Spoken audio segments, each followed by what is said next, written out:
प्यार एक एहसास है, पर शायद आज की पीढ़ी के लिए प्यार मानो सिर्फ शारीरिक संबंध बनाना है। न सिर्फ संबंध बनाना, बल्कि विकृत मानसिकता के चलते उसका वीडियो भी बनाया जाता है। आज ये किस्से आम है कि किसी ने विश्वास में लेके वीडियो बनाया और उसी विश्वास का मजाक उड़ाते हुए फायदा उठाने की कोशिश की, और जो इस जाल में फंस जाता है वो हर कदम पर हर किस्म की तकलीफ उठाता है। कई बार ये तकलीफ इस कदर बढ़ती है कि इंसान अपनी जान देना ही ज्यादा वाजिब समझता है।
भाई साहब मेरी मदद करो।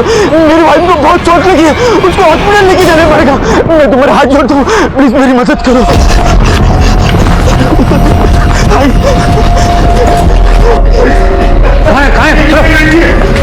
ये तो पुलिस का लफड़ा है भाई साहब।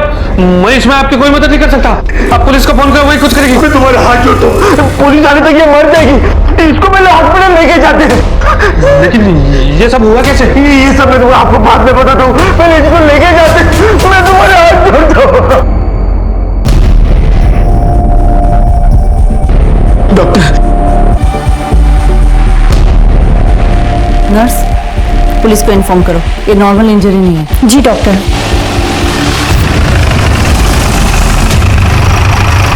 पायल मंत्री नाम की औरत है, उसकी ओपीडी में ट्रीटमेंट चल रही है। उसको हॉस्पिटल कौन लेके आए? सर उसका पति राघव मंत्री वहां पर बैठा है। शुरुआती एग्जामिनेशन के बेस पे मैं ये कह सकती हूँ कि पायल का रेप हुआ है शायद, और बहुत बुरी तरह से मारा गया है। फिलहाल कंडीशन बहुत बुरी है और पेशेंट बेहोश है।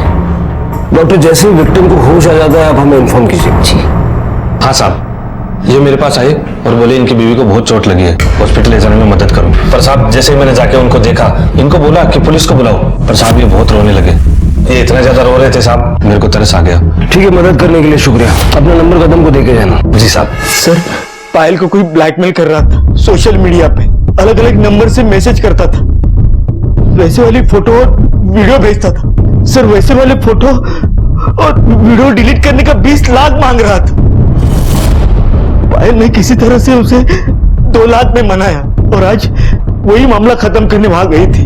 उसने पायल को गुलमोहर जंक्शन के एक पुराने बंगले में बुलाया था अकेले में। मैंने पायल को कहा कि मैं उसके पीछे पीछे जाऊंगा ताकि उसे शक ना हो। मैं पायल का इंतजार करने लगा।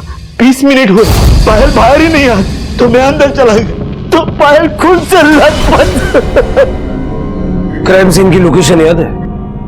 हाँ सर। सर यही हो जगह।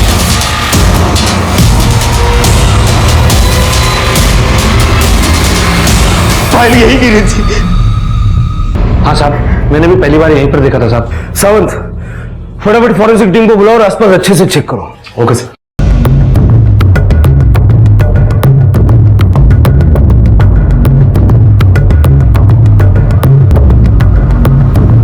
सर, पीछे भी एक दरवाजा है। हाँ साहब, वहां से ही भागा होगा, नहीं तो मुझे जरूर दिखता। आओ सावंत। सर, मुझे तो लग रहा है कि ये झूठ बोल रहा है।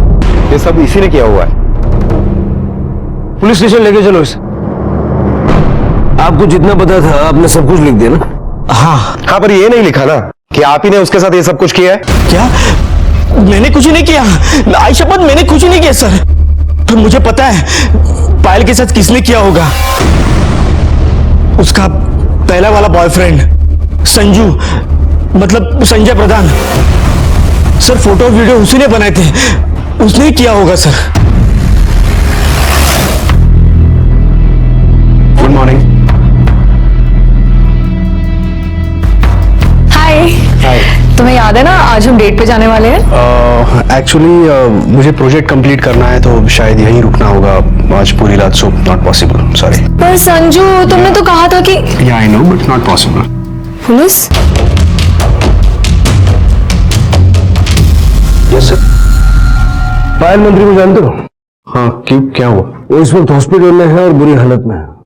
उसका किसी ने रेप किया और उसे बहुत बुरी तरह से जख्मी किया है। उसके पति राघव का कहना है कि ये सब तुमने किया। व्हाट? सर, मैं ये सब क्यों करूंगा सर? राघव कह रहा है कि तुम पायल को ब्लैकमेल कर रहे थे। खोटे बोलते हो सर, तो बकवास कर रहा है, झूठ बोल रहा है वो। मेरा और पायल का 6 महीने पहले ब्रेकअप हुआ। तब के बाद बस 1 हफ्ते पहले मैं उसे मिलने गया था, वो भी बस जब मुझे पता चला कि उसकी फादर की डेथ हुई है तो कंडोलेंस के लिए अपने लंच ब्रेक में चला गया था सर, बस दैट्स इट।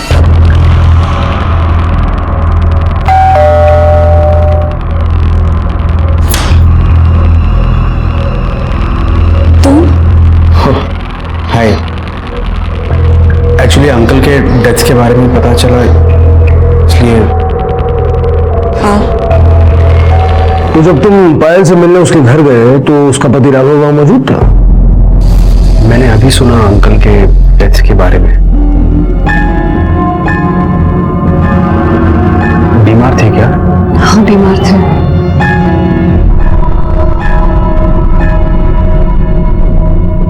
तो उसके पिता की मौत का बहाना बनाकर तुम उससे मिलने गए, बोलने का उसे।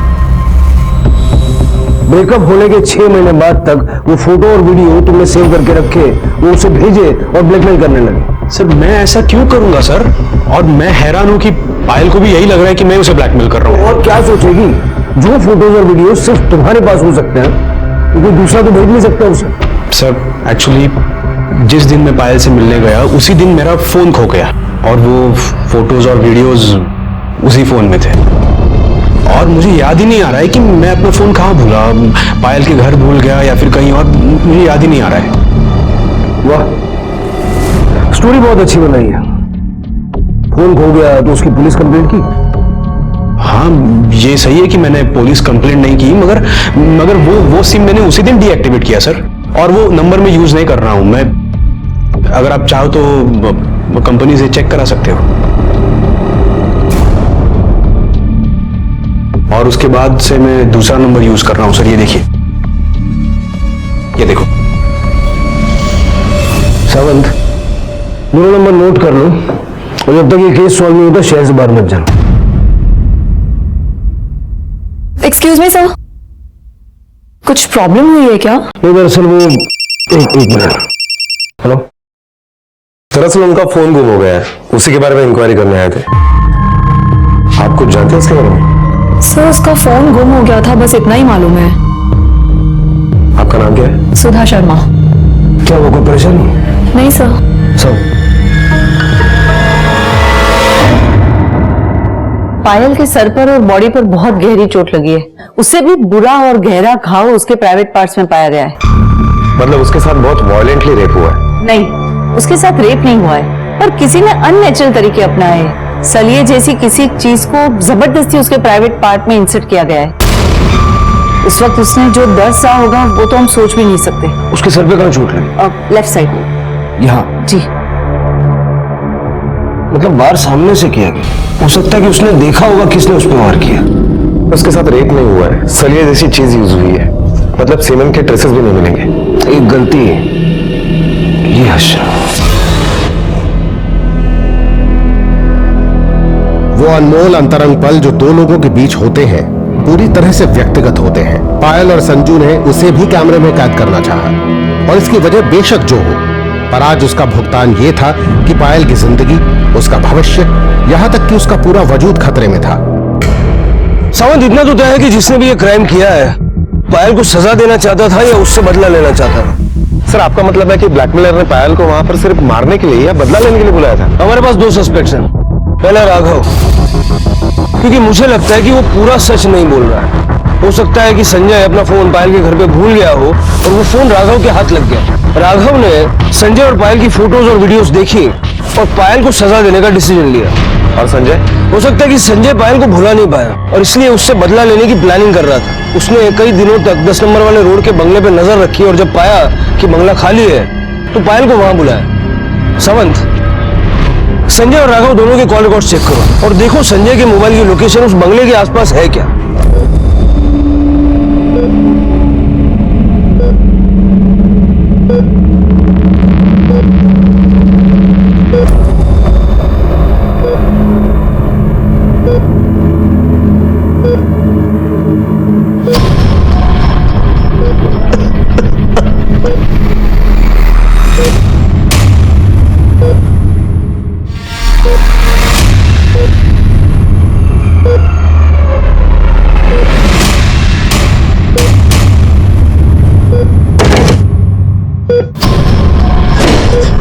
आप यहाँ?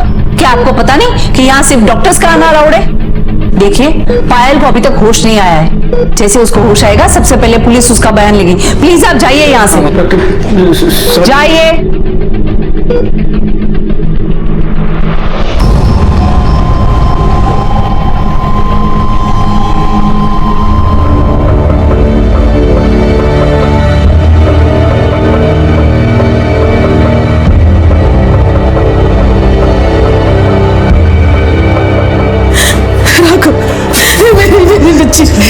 मेरे पाल कैसी है?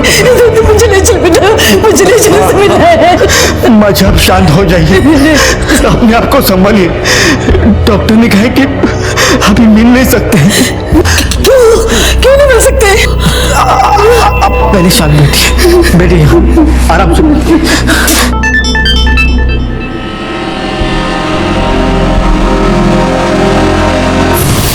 क्या लिखा है मैसेज में?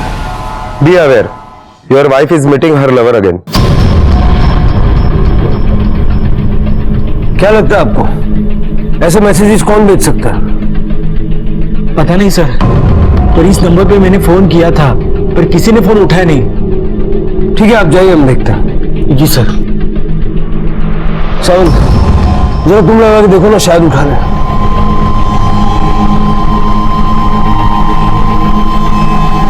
हेलो,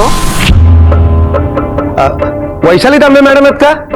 उनका एक पार्सल है, जरा अर्जेंटली देने का है। मैं वैशाली नहीं हूँ। तो आप क्यों बोल रहे हो? वैशाली मैडम को दो, वो घर पे है ना? तुम पागल हो क्या? लैंडलाइन नहीं, तुमने मोबाइल पे फोन किया है और ये किसी वैशाली का नंबर नहीं है बल्कि सुधा शर्मा मेरा नंबर है, समझे? सर, ये तो वही सुधा शर्मा है, संजय की ऑफिस वाली। सर, आप मुझसे क्या पूछना चाहते हैं? उस दिन आप बहुत सवाल पूछ रही थी तो हमने सोचा हम भी कुछ आपसे पूछ ही लेते। ये फोटो राघव को आपने भेजी थी? हाँ। क्यों? सर, वो संजू ने पायल के साथ ब्रेकअप कर दिया था और फिर अचानक से उन लोगों ने मिलना जुलना शुरू कर दिया।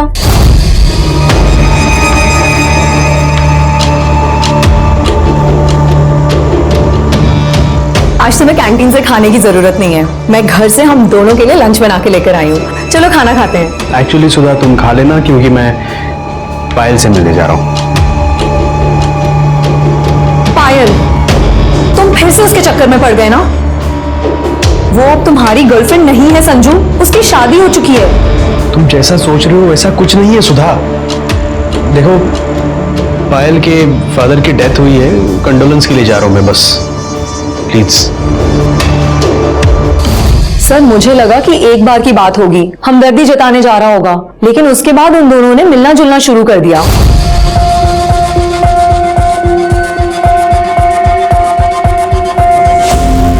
सर मैं समझ गई कि ये दोनों बाहर जा रहे हैं, इसीलिए मैंने उन दोनों का पीछा किया।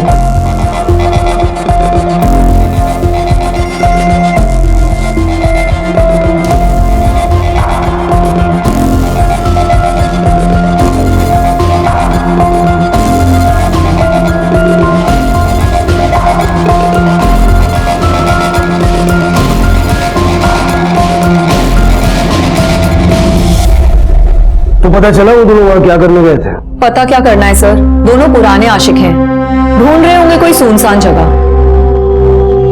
और इसी बात की जलन हो रही थी तुम्हें, क्यों? हाँ, क्योंकि मैं संजू से प्यार करती हूँ, और आज से नहीं बहुत सालों से। अब उसे तो मैं रोक नहीं पा रही थी, इसीलिए मैंने राघव को वो फोटोग्राफ्स भेजे ताकि वो अपनी बीवी पर कुछ तो लगाम लगाए। तुम्हें पायल पर रोक लगाने की कोई जरूरत नहीं है। अब वो संजय से तो क्या, अपने आप से भी नहीं मिल पा रही है। किसी ने पायल पर जानलेवा हमला कर दिया और इस वक्त वो हॉस्पिटल में मौत से जूझ रही है। कितने फोटो खींचे संजय और पायल के? 25 के करीब खींचे होंगे। हमें सारे फोटोग्राफ्स चाहिए। ओके।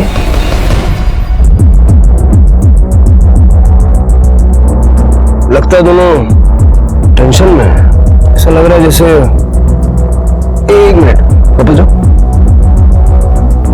जूम करो।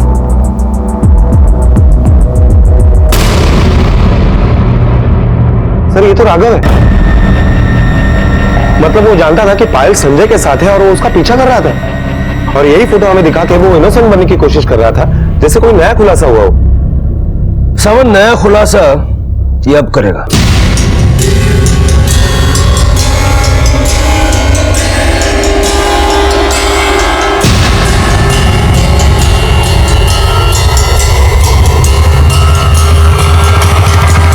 गड़बड़ हो गई, बहुत बुरी हालत में हो।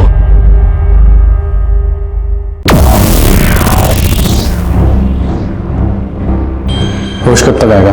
पता नहीं।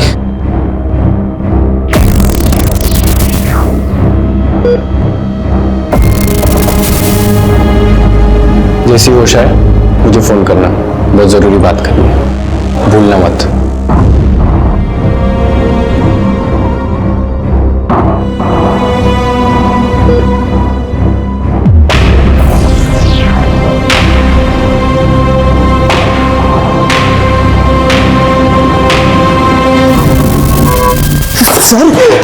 सर अब क्या कर रहे हैं? ये देख। सर मैं बोलता हूँ सर, मैं बोलता हूँ, अपनी बीवी पे तूने हमला किया और हमें गुमराह करने के लिए संजय का नाम ले रहा। सर मेरी बात तो सुनिए ना सर। सुनो।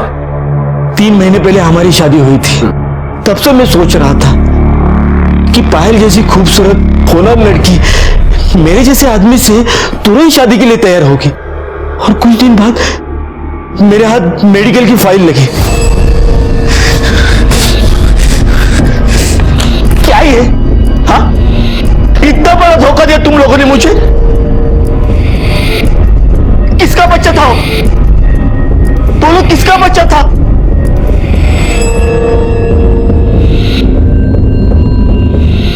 ये सच है कि शादी से पहले मेरे ऑफिस कलीग संजय के साथ मेरा अफेयर था।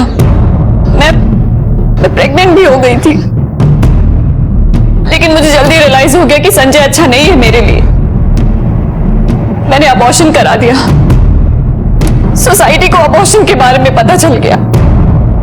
कोई मुझसे शादी नहीं करना चाहता था, शादी के लिए कोई अच्छा लड़का नहीं मिल रहा था। फिर आपका रिश्ता आया, मैंने शादी के लिए हाँ कह दिया। प्लीज राघव, मुझे समझने की कोशिश। अब समझ में आया, तेरी जैसी पढ़ी लिखी खूबसूरत लड़की ने मेरे जैसे आदमी में ऐसा क्या देखा? अच्छा, तो अपनी बीवी की अबॉर्शन की रिपोर्ट पढ़ने के बाद तुझे दुख गुस्सा कुछ नहीं हुआ? बहुत गरीब बेचारा आदमी बन रहा तू। हालात के साथ समझौता करने की कोशिश कर रहा था सर, पर पायल सुधरी ही नहीं। सर मैंने देखा कि वो फोन पे हमेशा लगी रहती थी।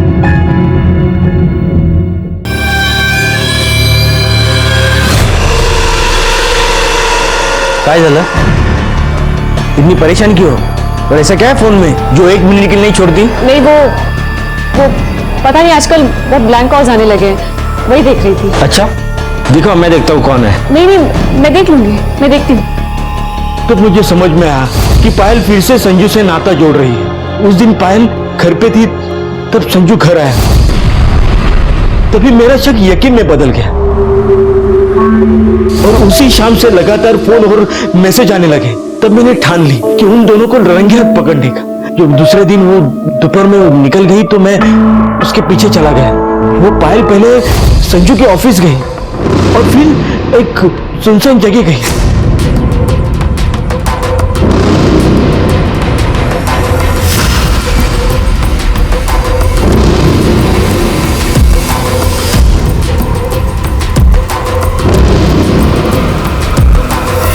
जब वो वापस घर आई तो मैंने उसे बताया कि मैंने उसे संजू के साथ घूमते देखा था। तब वो रोने लगी और उसने मान लिया कि वो संजू से मिली थी।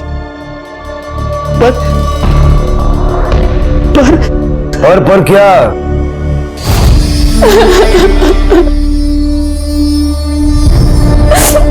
संजू और मेरा जब अफेयर था तो हमने अपने कुछ वीडियोस बनाए थे और कुछ बोल्ड फोटोज भी लिए थे, और आज वही फोटोज और वीडियोस भेजकर मुझे कोई ब्लैकमेल कर रहा है। कह रहा है कि अगर 20 लाख नहीं दिए तो वो फोटोज और वीडियोस वायरल कर देगा। मैं संजू के यहाँ भी गई ये कहने की वो एक घटिया हरकत छोड़ दे, लेकिन उसने कहा कि उसका मोबाइल खो गया है। जब ब्लैकमेलर ने मुझे बुलाया तो मैं संजय को लेकर गई थी, लेकिन ब्लैकमेलर नहीं आया। तब मुझे यकीन हुआ कि ये ब्लैकमेलिंग संजय खुद कर रहा है। उसने खुद मुझे वो फोटोज और वीडियोस भेजे। राघव, मैंने शादी से पहले का सच आपसे छुपाया था, पर अब सब सच कह रही हूँ। राघव प्लीज मेरा यकीन करो, प्लीज मेरी हेल्प करो राघव, प्लीज मेरी हेल्प करो। जो था वो मैंने बोल दिया। सर मैंने आपसे कुछ नहीं छुपाया।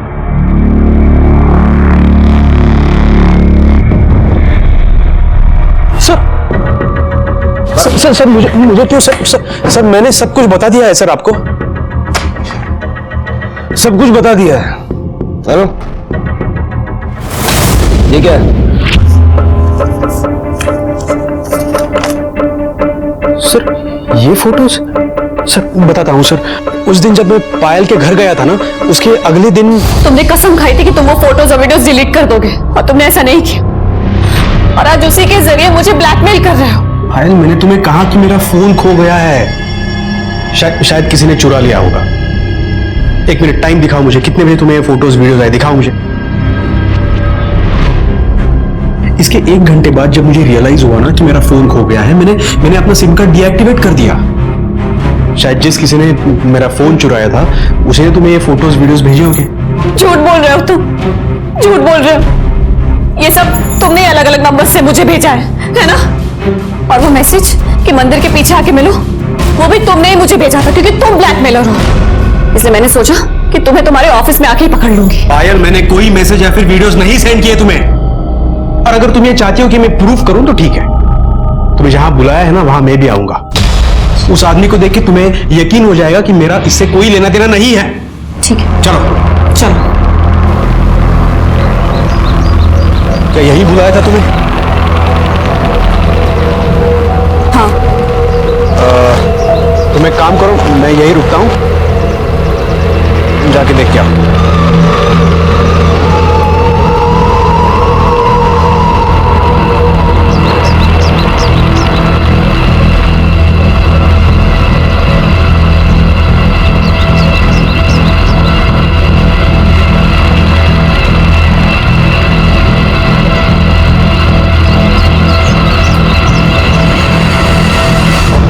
क्या हुआ, कोई आया नहीं क्या? 15 मिनट हो गए, कोई नहीं आया, और आएगा भी कैसे, क्योंकि वो मैसेज तुमने मुझे किया था। मैंने कुछ नहीं किया पायल। मैं सब जानती हूँ संजू, वो फोटोज और वीडियोस तुमने मुझे भेजे हैं। मैं तुम्हें वार्निंग दे रही हूँ, अगर नेक्स्ट टाइम से कोई भी फोटो या वीडियो तुमने मुझे भेजा ना, मैं सीधे पुलिस के पास चली जाऊंगी। अरे मैंने कुछ नहीं किया पायल। सच ये उसी जगह के फोटो है जहां पर हम गए थे। हमने वहां पे 15 मिनट वेट किया, लेकिन वहां पे कोई आया ही नहीं सर। आता कैसे? तू खुद तो वहां था। पायल ने तेरा प्लान फ्लॉप कर दिया। सर ऐसा कुछ नहीं है सर, और पता नहीं पायल को भी ऐसा ही लग रहा था कि मैं ही ब्लैकमेलर हूं, और वो मुझे पर शक कर रही थी सर। सर मैं बोल रहा हूं कि मेरा फोन चोरी हो गया था और वो फोटोज और वीडियो सब उसी फोन में थे सर। बैकअप नाम की भी कोई चीज होती है। वो फोटोज और वीडियोस कहीं तो सेव करके रखे होंगे तूने। सर मेरे पास कोई फोटोज और वीडियोस नहीं है सर। इसका मोबाइल लैपटॉप सब सीज करो और बिठा के रखो जब तक सच सामने नहीं आता। सर मैंने कहा ना सर मैंने कुछ नहीं किया सर। सर पायल को मारने का मोटिव राघव और संजय इन दोनों के पास है, लेकिन इस तरह से इक्का घाड़ा कृत्य वो क्यों? सवन, क्योंकि दोनों के मोटिव में बदला छुपा हुआ था। सर अब तो ये पायल ही बता सकती है कि वो घिनौनी हरकत किसने की।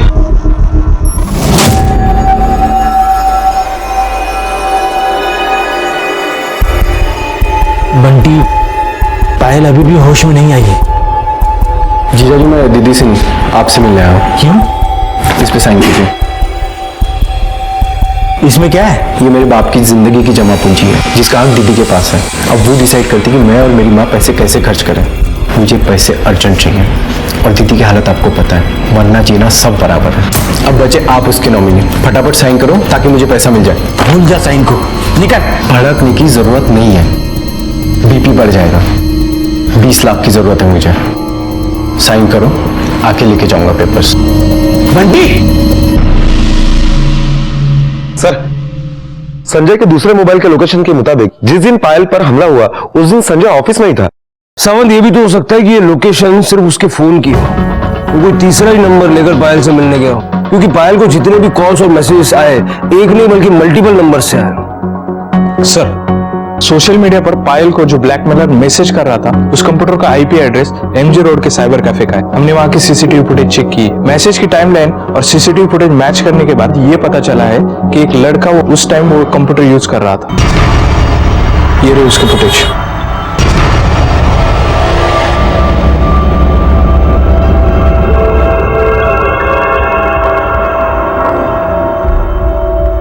कैप से चेहरा ढका हुआ है, नजर नहीं आ रहा। इसका नाम और एड्रेस चेक किया था? जी सर, सलमान शेख के नाम से एंट्री है, लेकिन नाम और एड्रेस दोनों ही फेक है सर। साइबर कैफे पे नजर रखो, हो सकता है दूसरी बार आएगा ये। जी सर।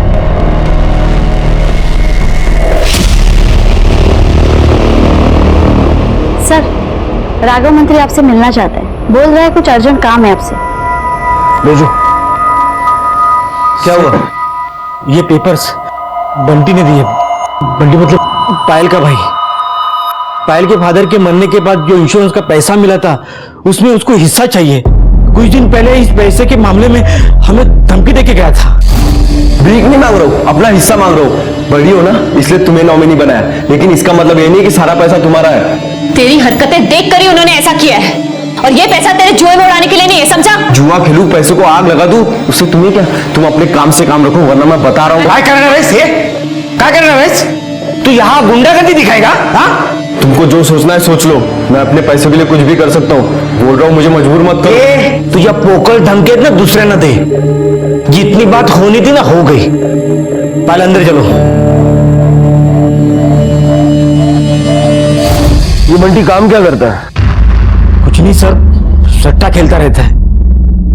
और जो आपके घर पे आया था कब की बात है? हाँ, उसी दिन की बात है जब संजू पायल को मिलने आया था, और संजू जाने के बाद वो आ गया। कितना पैसा मांग रहा है? 20 लाख। सर 20 लाख? ब्लैकमेलर ने भी 20 लाख की डिमांड की थी। मतलब बंटी? हो सकता है सर, उस दिन बंटी पायल को मिलने के लिए आया था, और हो सकता है कि संजय का मोबाइल उसके हाथ लग गया हो। सर उस मोबाइल में जो फोटो थे उसके जरिए बंटी ने 20 लाख की डिमांड की, और जब उसे नहीं मिले तो उसने पैसे पाने के लिए दूसरा तरीका अपना लिया। उड़ा लो उसको।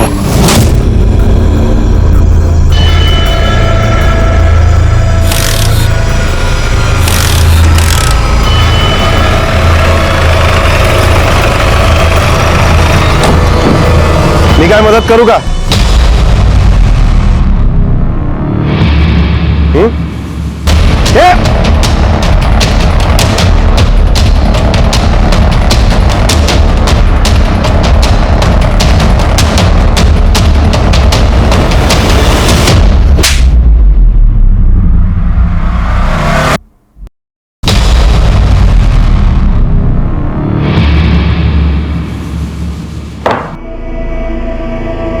अब यही बोलेगा कि तू उसे ब्लैकमेल नहीं करता था। ये कैप, ये वही कैप है जो पहन के तू साइबर कैफे जाया करता था। सर मैं तो कभी साइबर कैफे गया ही नहीं सर। और सर कैब भी मैं अभी पहनना शुरू किया।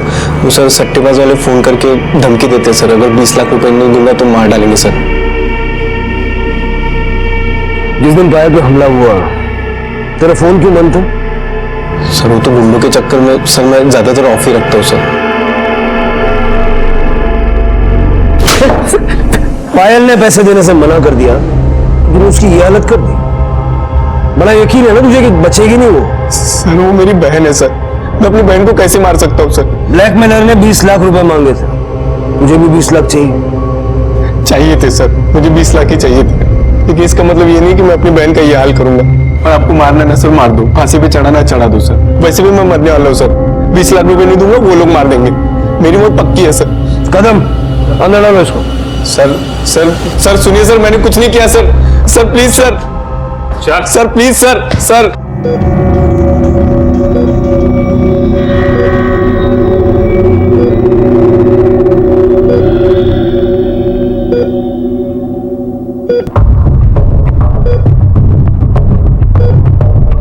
डॉक्टर, डॉक्टर, डॉक्टर,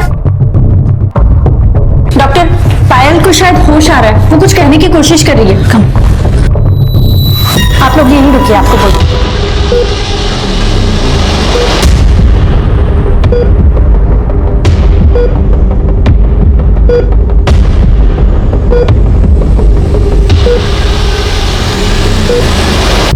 डॉक्टर क्या हुआ? मेरी बेटी को होश तो आ गया ना? नहीं, पायल को अभी तक होश नहीं आया, बल्कि ये बुरा साइन है। बॉडी का कुछ रिएक्शन था। कोमाटो स्टेज के जो पेशेंट होते हैं अक्सर ऐसे दिखाते हैं कि जैसे कि वो जिंदा है। कोमाटोस का मतलब? आपको कैसे समझाए? ये समझ लो कि पायल कोमा में जा रही है। सिस्टर, पायल के बारे में पुलिस को इन्फॉर्म कर दो। अगर संजय वाकई में अपना फोन पायल के घर पे भूल गया था, वो फोन या तो राघव को मिल सकता है या बंटी को।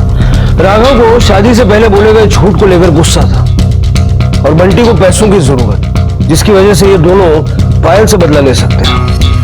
सर ये भी हो सकता है कि ना ही फोन छूटा हो और ना ही फोन चोरी हुआ हो, बल्कि खुद संजय ने अपने किसी दोस्त को वो फोन दिया और उसके ही जरिए पायल से बदला लिया हो। दोस्त मतलब सुधा? हो सकता है। या फिर ये भी हो सकता है सावंत के राघव और बंटी एक दूसरे से मिले हुए हों।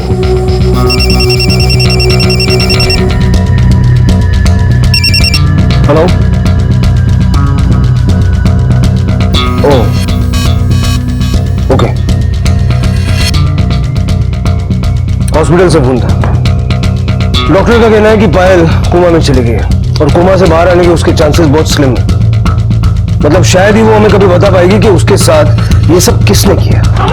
आइए सर, इनका फोन कल जयानगर से चोरी हुआ है। हमने कंप्लेंट तो ले ली है सर, लेकिन इनको आपसे मिलना था। क्यों, ऐसी क्या खास बात है? साहब मेरा नाम विठल खड़से साहब, प्लीज मेरा मोबाइल खोज दीजिए, मैं आपके आगे हाथ जोड़ता हूँ साहब, उसमें कुछ जरूरी फोटो है। ऐसी क्या जरूरी फोटो है? साहब मेरी 11 साल की बेटी थी, उसकी बीमारी की वजह से मौत हुई, उसी की कुछ तस्वीरें और आखिरी यादें थी जो हॉस्पिटल में ली थी। मुझे मोबाइल नहीं मिला तो भी चलेगा साहब, बस मुझे वो फोटो दिला दीजिए साहब। कहां से चोरी हुआ आपका मोबाइल? वो कल मैं जयनगर से आ रहा था तो किसी ने मुझे इशारे से बता दिया कि तुम्हारा गाड़ी का टायर पंक्चर हुआ है। गाड़ी से नीचे उतर के देखा तो टायर ठीक था साहब। वापस मैं गाड़ी में आके बैठा तो डैशबोर्ड से मेरा मोबाइल गायब। सर जयनगर से फोन चोरी के ऐसे बहुत सारे केसेस आते हैं। इनका पूरा का पूरा गैंग है सर, जानबूझकर लोगों का ध्यान भटकाते और फिर फोन चोरी करते। ठीक है आप जाइए, हम देखते हैं। चलिए। सावंत, संजय को इंट्रोगेशन मिलो। Okay sir. सर मुझे छोड़ दो सर, मैंने कुछ नहीं किया। रोना गाना बंद कर, बैठ जा। मुझे ये बता, जिस दिन तेरा फोन चोरी हुआ उस दिन कुछ हुआ था? याद नहीं आ रहा है सर मुझे। ठीक से याद करके देख। जयानगर की तरफ गया था? जयनगर सर, जयानगर से तो मैं हर रोज निकलता हूँ, वहाँ कुछ नहीं हुआ था सर। हाँ सर, जब मैं उस दिन पायल के घर से वापस आ रहा था ना, तब वहाँ किसी का झगड़ा चल रहा था सर।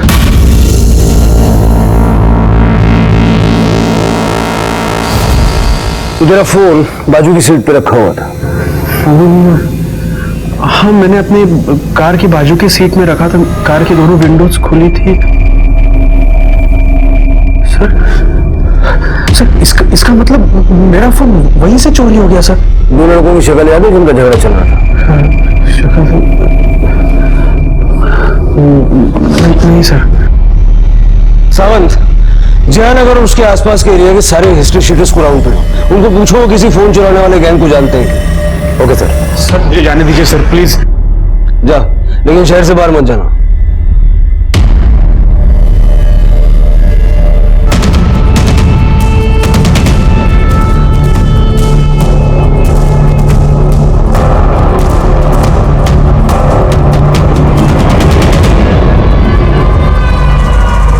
सर, इन 5 मोबाइल फोन के IMEI नंबर पायल को जो मैसेज आ रहे थे उन फोन से मैच हो रहे हैं। चोरी के फोन खरीदना और बेचने का काम करता है तू? तुझे पता है ना ये क्राइम है? साहब धंधा ही है मेरा, लोगों को फोन बदलना अच्छा लगता है। अब उसमें कभी कभी चोरी का भी आ जाता है। अभी साहब कैसे पता चलेगा कौन सा चोरी का और कौन सा नहीं? पर हाँ, हर 2 दिन में एक आदमी आता है, मुझे लगता है वो चोरी का माल बेचता है। क्या नाम है उसका? साहब नाम तो नहीं मालूम, पर अब क्यों आया तो मैं आपको जरूर बताऊंगा। नंबर लिख। हाँ साहब।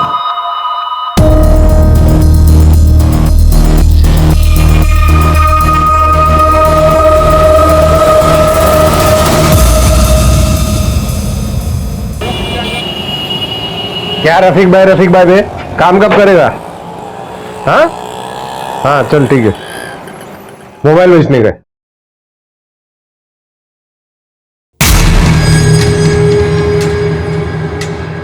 ऐसा क्या देख रहे हैं, क्या हो गया? अरे कुछ नहीं, मैं तो मोबाइल चेक कर रहा था। हाँ अच्छा, इसका 5000 मिलेगा। हाँ चलेगा, निकाल पैसा। रुक लाता हूँ। हाँ। साहब मैंने जो आदमी के बारे में बोला था ना, वो आया फोन बेचने। रफीक नाम है उसका। अभी 3000 ही है, बाकी का 2000 2 मिनट में अरेंज करके देता हूँ। चलेगा, लेकिन जल्दी कर भाई। हाँ जल्दी हो जाएगा।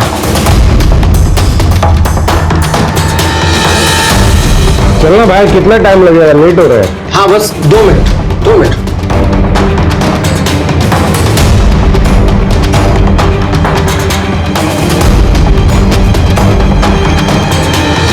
भाई बहुत लेट हो रहा है, ये ले तेरा पैसा, ले मोबाइल दे वापस। अरे 2 मिनट रुक। नहीं मेरे को निकलने का, मोबाइल दे। अरे भाई सुन तो सही है। नहीं चाहिए यार, बहुत लेट हो रहा है, तू ला मोबाइल ला।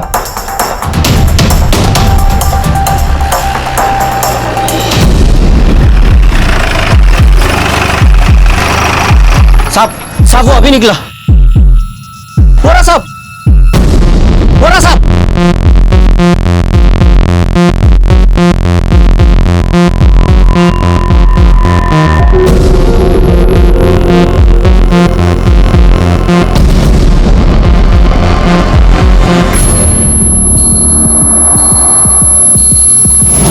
ठीक है,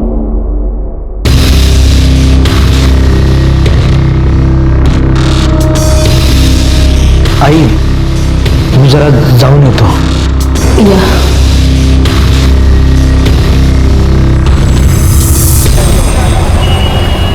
सर, संजय के मोबाइल लोकेशन के मुताबिक कल शाम 7 बजे तक वो घर पर ही था, लेकिन राघव की मोबाइल लोकेशन बस अड्डे के आसपास दिखा रही है।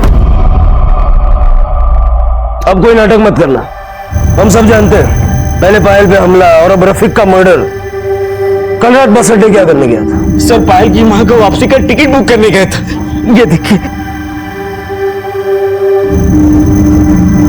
बहुत स्मार्ट आदमी है, टिकट बुक करने के बहाने मर्डर कर दिया। नहीं सर, मैं टिकट बुक करने गया था।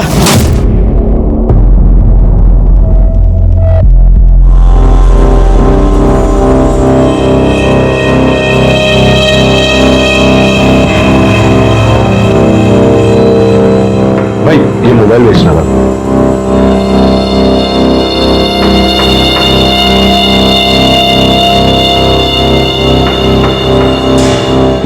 कितना मिलेगा इसका?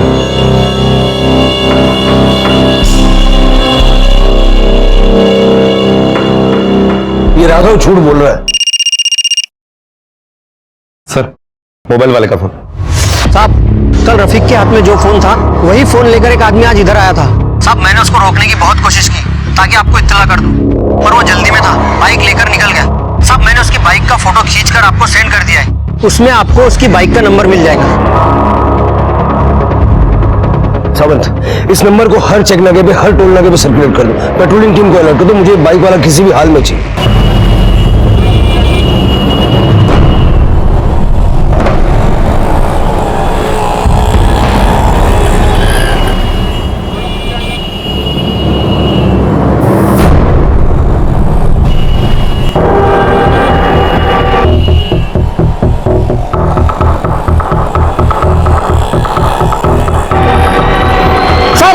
वो रिंग रोड की तरफ बढ़ा है। हाँ, मैं उसे चेस कर रहा हूँ सर। हाँ,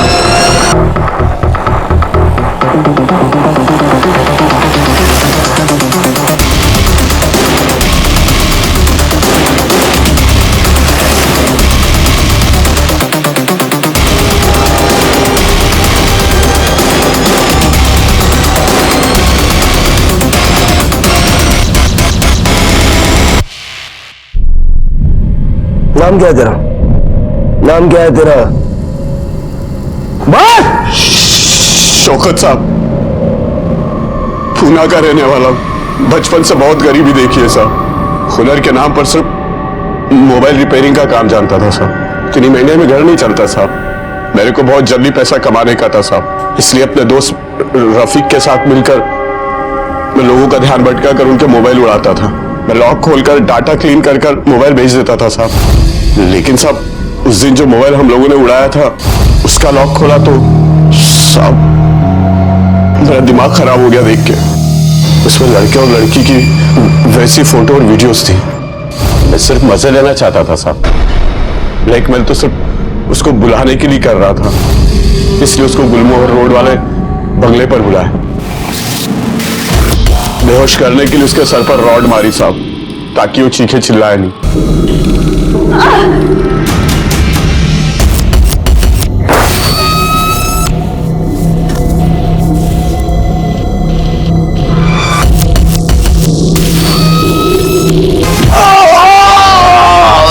साहब, दर्द और गुस्से में मैं पागल हो रहा था।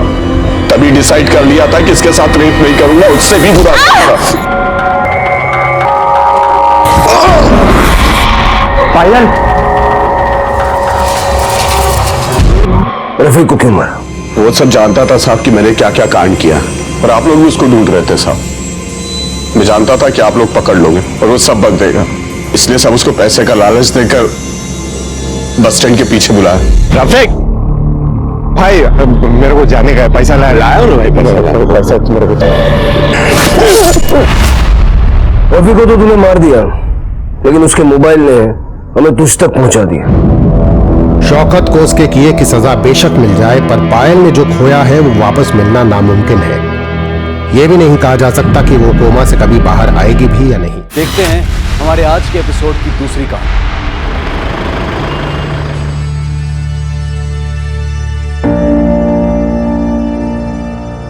15 साल पहले हमने कोयल को अनाथ आश्रम से गोद लिया था। माना हमने कोयल को जन्म नहीं दिया था, लेकिन उसके आते ही हम तीनों को एक नया जन्म हुआ था। पर कोयल 7 महीने की हुई तो पता चला वो दूसरे बच्चों जैसी नहीं थी। कोयल की कॉम्प्लिकेशंस उसके जन्म से ही। ऐसा नहीं है कि सुन बोल नहीं सकती, मगर ये नॉर्मल बच्चों के जैसा नहीं है। उसका दिमाग शायद 5-6 साल के बच्चों से ज्यादा कभी विकसित नहीं हो पाएगा। उसमें बोलचाल की शक्ति को डेवलप करने के लिए आपको काफी पेशेंस रखना होगा, क्योंकि ऐसे बच्चों से कम्युनिकेट करना आसान नहीं होता। कोयल बेटा बोलो मम्मा मम्मा मम्मा। अच्छा बेटा बोलो पापा। कोयल के मुंह से माँ और पापा सुनने के लिए हमें 5 साल इंतजार करना पड़ा, लेकिन इसके अलावा कोयल कुछ भी सही से बोल ही नहीं पाती थी। पर हमने उम्मीद नहीं छोड़ी और कोयल के भाग्य से ही मैं शादी के 8 साल बाद पहली बार माँ बनी और एक के बाद एक हमारी जिंदगी में विभू और गुंजन भी आ गए। अब हमारा परिवार तो पूरा हो गया था। जब लोग उसका मजाक उड़ाते थे तो दिल शहर से जाता था हमारा।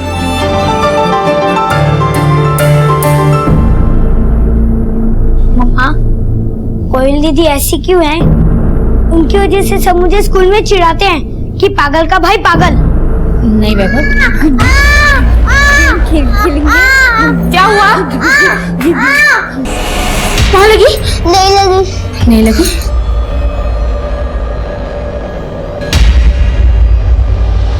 नीचे उतर, नीचे उतर।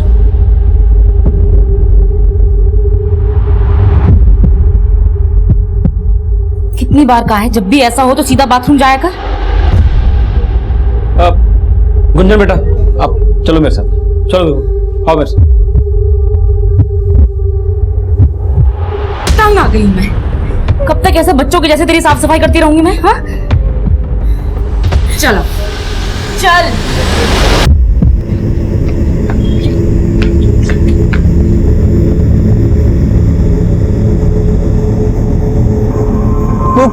कोयल, हमारे साथ खेलोगी डॉक्टर डॉक्टर? दीदी, तू अपने साथ साथ मेरा भी मजाक उड़वा रही हो। अब चलो। ए विभू, किधर जा रहा है? अरे अंकल, बस मार्केट जा रहा हूँ। मैं भी मार्केट जा रहा हूँ, साथ में चलते हैं। हाँ, चलो।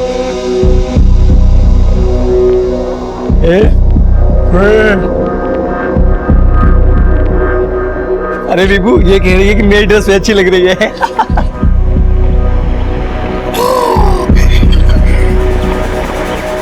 हम भी करें विभू, करें। 1 2 3।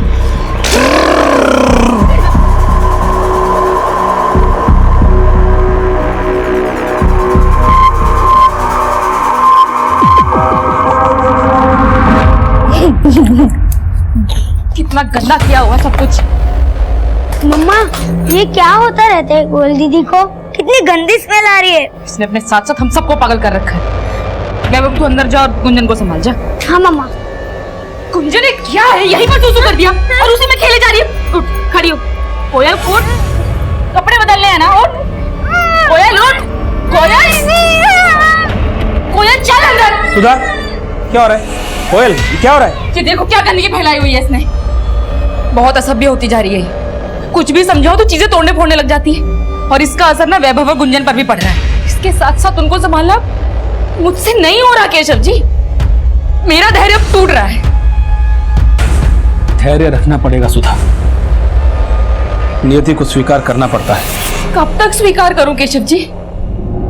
बहुत हो गई ममता, अब बस।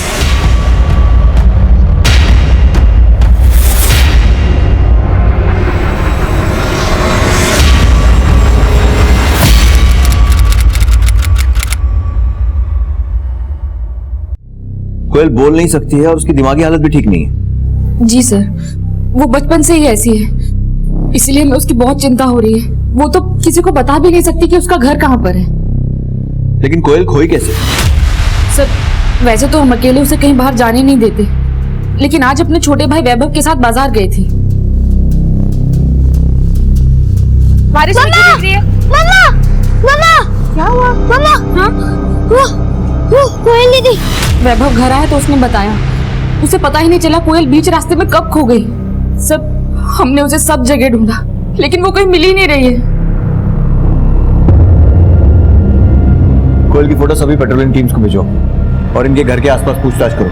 हो सकता है वो रास्ता भटक गई और ठीक से बोल ना पाने के कारण कोई उसकी मदद नहीं कर पा रहा। ठीक है सर, आप फिक्र मत कीजिए।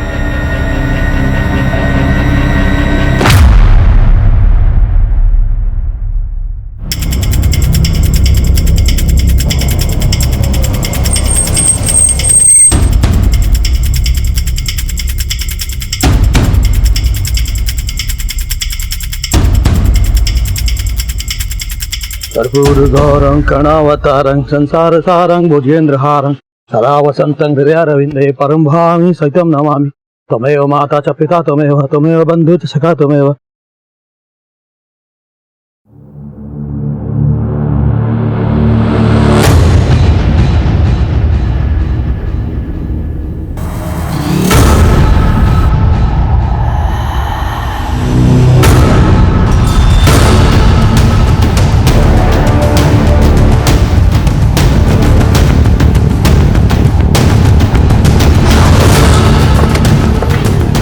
हटाओ। जैन सर, सर आइए। सर, ये तो कोयल है। आसपास अच्छे से चेक करो। विजय, कोयल गोविंद नगर की है और उसके भाई के हिसाब से वो घर के पास में उसके साथ खेल रही थी जब गायब हुई। उसका घर यहाँ से 50 किलोमीटर दूर। 15 साल की बच्ची को मार कर इतनी दूर मंदिर के सामने डालने का क्या मकसद हो सकता है? चेक करो। सर, इस बच्ची को केवल मारा ही नहीं गया, शायद इसके साथ रेप भी किया गया। इसकी बॉडी पर एक भी कपड़ा नहीं था सर। सर, गला घोट के मारा गया। तो सर, आपका कहना है कि ये बच्ची गोविंद नगर में रहती थी, लेकिन मैंने जब मंदिर के पुजारी जी से इसके बारे में बात करी तो उनका तो इसके बारे में कुछ और ही कहना है। साहब, करीब 3 महीने पहले कुछ लोग उस बच्ची को बच्चा चोर समझकर यहाँ पर पीट रहे थे साहब। क्यों मार रहे हो? अरे क्यों मार रहे हो बच्चे को? भाई बहन का बच्चा चोरी करने की कोशिश कर रही थी। अरे इसकी हालत देखो बेचारी की, पागल है बेचारी है। ये क्या बच्चा चोरी करे? पागल है इसलिए छोड़ दे रहे हैं। दोबारा इस मोहल्ले में नजर आई तो आप ले जाओ, कुछ नहीं, जाओ जाओ। साहब, वो बच्ची ना तो ठीक से बोल सकती थी और ना ही उसकी दिमागी हालत ठीक थी, इसीलिए लोगों ने इसे छोड़ दिया। सब वो मंदिर के बाहर बैठी रहती थी, आते जाते लोग उसे पैसे और खाने को कुछ दे देते थे।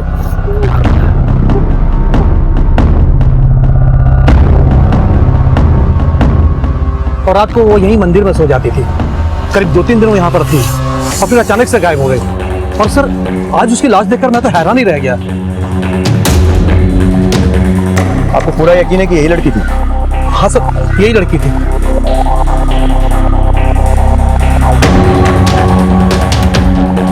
सर, पंडित जी के मुताबिक कोयल 3 महीने पहले भी इसी मंदिर के बाहर 2-3 दिन तक भीख मांग रही थी और इसी मंदिर के बाहर सो भी रही थी। तो क्या मतलब सर, कोयल 3 महीने पहले भी गायब हुई थी?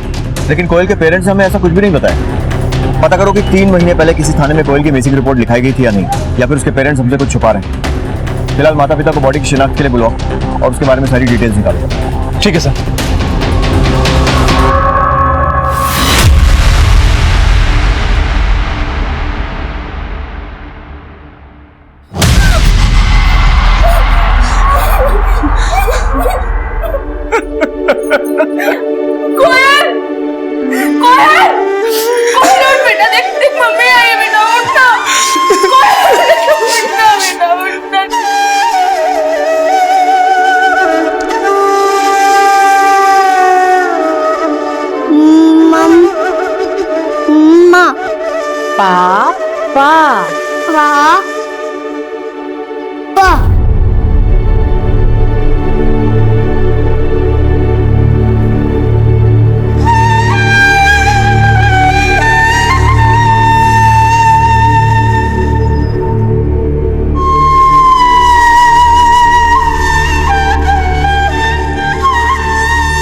दीदी, बंद करो गुड़गुड़ करना। आपकी वजह से हमेशा मेरी इंसल्ट होती है। आपके सॉरी बोलने से क्या होगा? लोग मुझे पागल का भाई पागल बोलना बंद कर देंगे।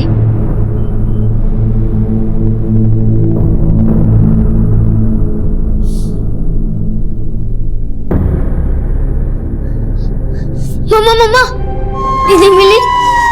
पापा बताओ ना, कहाँ है दीदी? बताओ ना मम्मा, प्लीज बताओ ना। सर, मैंने कोयल के बारे में पता किया है। कोयल बचपन से ही अबनॉर्मल थी, ठीक से बोल भी नहीं पाती थी सर। और सर, केशव और सुधा कोयल के असली माँ बाप नहीं है। 15 साल पहले अनाथ आश्रम से उन्होंने कोयल को गोद लिया था। मतलब कोयल अडॉप्टेड थी? विजय, एक बात तो कंफर्म है कि 3 महीने पहले कोयल उसी मंदिर के बाहर भीख मांगते देखी गई थी जहां उसकी लाश मिली, और तब उसके माँ बाप ने उसके गायब होने की कंप्लेन नहीं लिखाई थी। कोयल के माँ बाप कुछ ना कुछ तो जरूर छुपा रहे। तो आप ये मानते हैं कि 3 महीने पहले कोयल आपके साथ 2 दिन के लिए नहीं थी, बल्कि मंदिर के पास अनाथ बच्चों के जैसे भटक रही थी, और आपने पुलिस में उसकी रिपोर्ट भी नहीं लिखाई? क्योंकि सर, कोयल खोई नहीं थी, हम खुद इसे छोड़कर आए थे। धैर्य रखना पड़ेगा सुधा। नियति को स्वीकार करना पड़ता है। कब तक स्वीकार करूं केशव जी?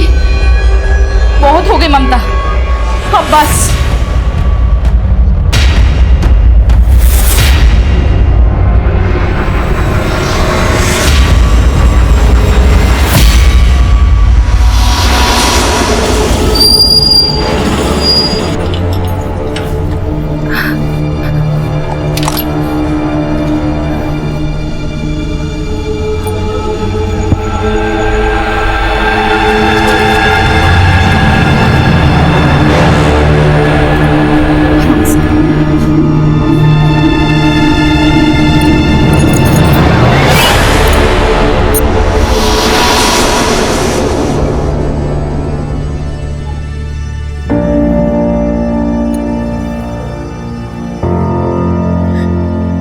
मुझे माफ कर देना कोयल।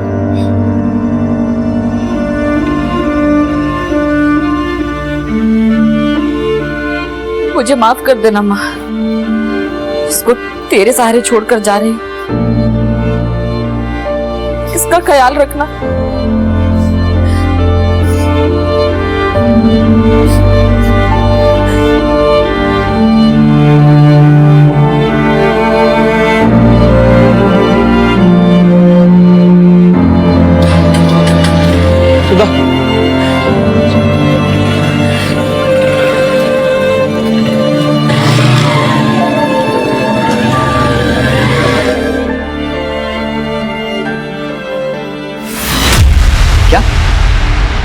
हमारा धैर्य टूट गया था सर। 15 साल से उसे अपने कलेजे से लगा के रखा, लेकिन उस रात मेरी ममता पर ग्रहण लग गया। हम इतना गिर गए कि उसको नींद की गोली खिलाकर बेसहारा वहां छोड़ा। उसको छोड़कर आने के बाद मुझे हर पल ऐसा ही लगा कि मैंने सही नहीं किया। ये सिर्फ पश्चाताप नहीं था सर, उसके बिना घर सच में काटने को दौड़ता था। लेकिन वो तो सिर्फ 2 दिन थे।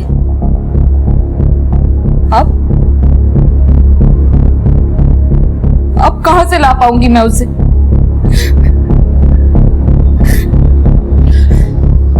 सर, माना कि हमसे गलती हुई थी, लेकिन 2 दिन बाद ही हम कोयल को वहां से वापस ले आए थे।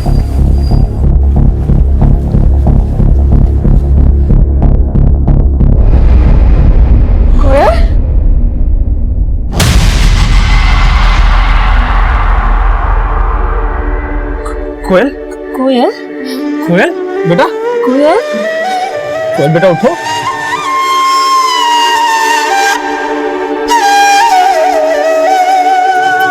हाँ बेटा, हाँ बेटा।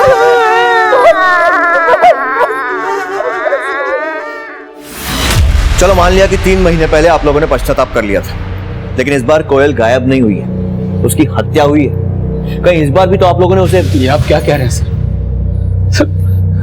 हम लोग सपने में भी कोयल के साथ इतना बुरा नहीं कर सकते।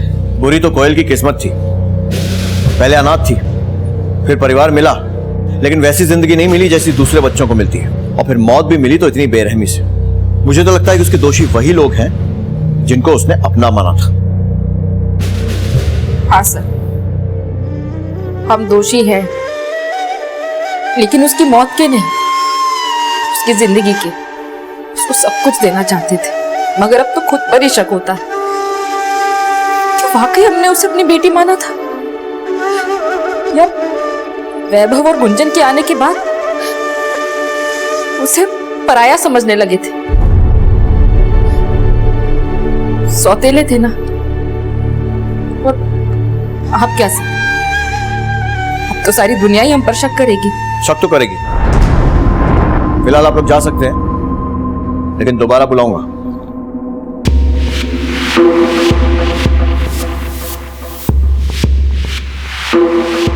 इन लोगों के कॉल रिकॉर्ड्स और बाकी सारी एक्टिविटीज चेक करो। हो सकता है नाटक कर रहे हैं। ठीक है सर, लेकिन सर मुझे एक बात समझ नहीं आ रही है। अगर इन दोनों ने 3 महीने पहले कोयल को उस मंदिर के बाहर छोड़ा था, तो इस बार उसका मर्डर करके उसकी बॉडी को उसी मंदिर के पास छोड़ने की गलती तो नहीं करेंगे। और सर इनकी बातों से लग भी नहीं रहा है कि कोयल के रेप केस में इन्वॉल्व है। और जब हमने वैभव से बात की थी तो उसने बताया था कि जब कोयल गायब हुई वो वैभव के साथ ही थी। विजय, हो सकता है इन लोगों ने वैभव से झूठ बुलवाया और कोयल के रेप में भी ये लोग इन्वॉल्व नहीं है। लेकिन कोयल की बॉडी मंदिर के पास मिलने का उस बात से कनेक्शन हो सकता है जो पुजारी ने बताई थी, जब लोगों ने कोयल को बच्चा चोर समझकर पीटा था। हर पॉसिबिलिटी पर काम करो। ठीक है सर।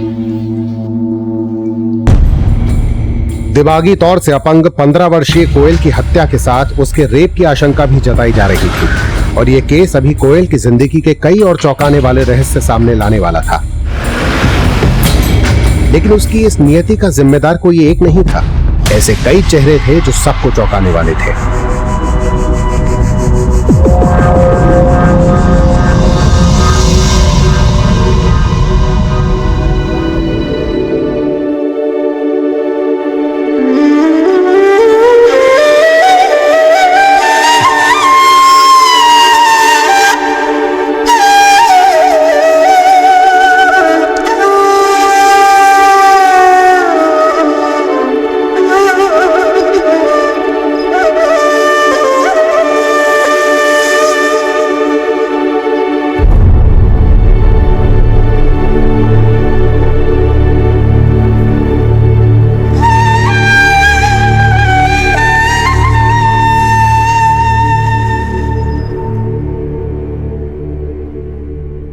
सर, मैंने कोयल के मोहल्ले में पूछताछ की। कई लोगों ने बताया कि भले ही सुधा और केशव अपनी बच्ची की मानसिक स्थिति को लेकर परेशान थे, लेकिन वो अपनी बेटी से प्यार भी बहुत किया करते थे। और हाँ सर, ये भी पता चला है कि मोहल्ले के कुछ बच्चे कोयल को अक्सर परेशान करते थे, उसका मजाक उड़ाते थे। ऐसी लड़कियों पर कई लोग नजर गड़ा कर रखते हैं। पता करो कि कोयल के मोहल्ले में कोई ऐसा था क्या जिसका कोयल के रेप और मर्डर में हाथ हो सकता है। Okay sir. सर, मैंने कोयल के पेरेंट्स के कॉल रिकॉर्ड चेक किए थे। सर, उसके फादर की आईडी में एक ऐसा नंबर मिला है जिसे फेक आईडी देकर खरीदा गया था। सर, वो नंबर किसी पराग शाह के नाम रजिस्टर्ड है। सर, जो एड्रेस मेंशन था वहां पे कोई पराग शाह नहीं रहता। फिलहाल ये नंबर भी बंद है और ये आईडी पे हमें ये फोटो मिला है। पराग शाह, इसके बारे में और डिटेल्स निकालो और केशव को थाने बुलाओ। ठीक है सर।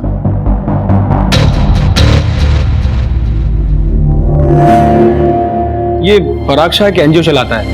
अब एक बार हम लोग कोयल के साथ मंदिर गए थे तो हमें वही मिला था बस। जय माता दी। जय माता दी। मेरा नाम पराग शाह है। क्या मैं 2 मिनट बात कर सकता हूँ आपसे? जी बोलिए। हमारा एक एनजीओ है जोधपुर में। हम वहाँ ऐसे बच्चों के लिए काम करते हैं जो मेंटली और फिजिकली चैलेंज्ड होते हैं। हम अपने एनजीओ के थ्रू ऐसे बच्चों को उन स्कूल में एडमिशन दिलवाते हैं जहाँ ऐसे बच्चों को पढ़ाई के साथ साथ उनमें कई तरह की प्रोफेशनल स्किल्स डेवलप की जाती है ताकि कल को ये किसी पे डिपेंडेंट ना रहे। सर, हम उसकी बातों में आ गए थे और फिर उसने हमारी कोयल का फोटो खींचा था। सर, ये पराग शाह जोधपुर के किसी स्कूल और हॉस्टल में कोयल का एडमिशन करवाने को बोल रहा था, तो हमको लगा कि वो बहुत दूर है तो हमने मना कर दिया। ये पराग शाह? जी सर, यही है। ये वही औरत है ना जिसके बारे में पुलिस हमसे पूछ रही थी? तेरे घर भी आई थी क्या? हाँ, मैंने तो बोल दिया। ये लोग पहले भी एक बार कोयल को छोड़ा है, क्या पता इस बार इन्होंने उसको मरवा दिया हो।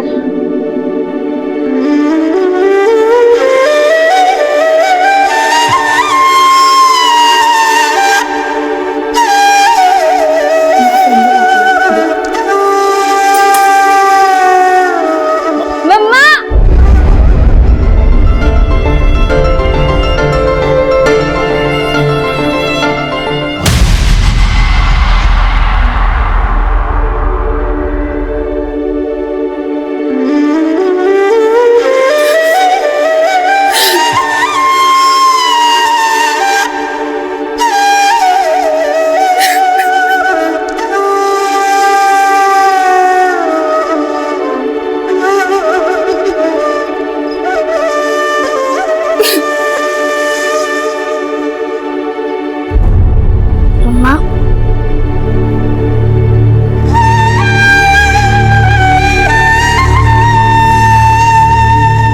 सर, इस पराग शाह के बारे में कुछ बातें पता चली है। वो अपने एनजीओ के नाम पर चिट फंड के जरिए लोगों से डोनेशन इकट्ठा करता था, लेकिन असल में उसकी कोई एनजीओ है ही नहीं।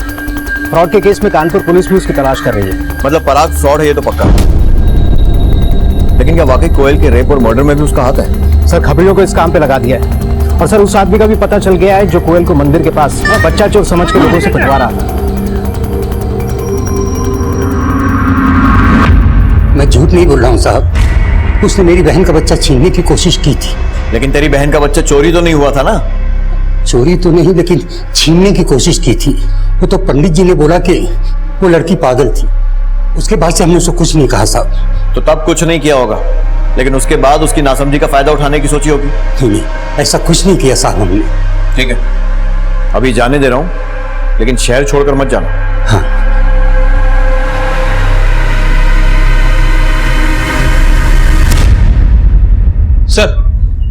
सर कोयल की पोस्टमार्टम रिपोर्ट आ गई है।